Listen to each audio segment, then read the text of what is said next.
Қайырлы күн, құрметті қазақ елі. 25 қазан республика күніне орай жасай бер жасап қазақ менің челленджін бастаймыз. Біз номер 49 жалпы орта білім беретін мектептің оқушылары мемлекеттік рәміздерді қызметеміз.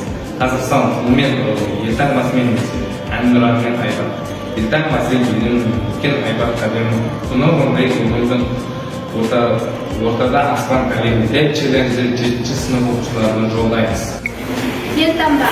Бейнелеп сан ғасырды елтаңбасы елімнің, таратады қасүлгі киесіндей елімнің.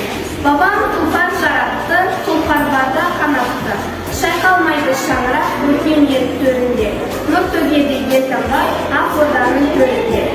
Елтаңбасы елімнің, неткен айбат әдемін, тұнығындай көңілдің, ортадаспан әлемін.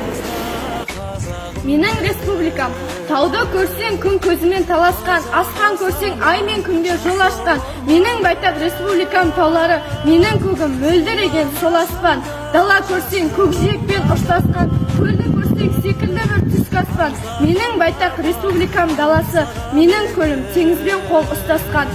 Орман көрсең кең даланы ораған, жолдар көрсең шартарапқа тараған.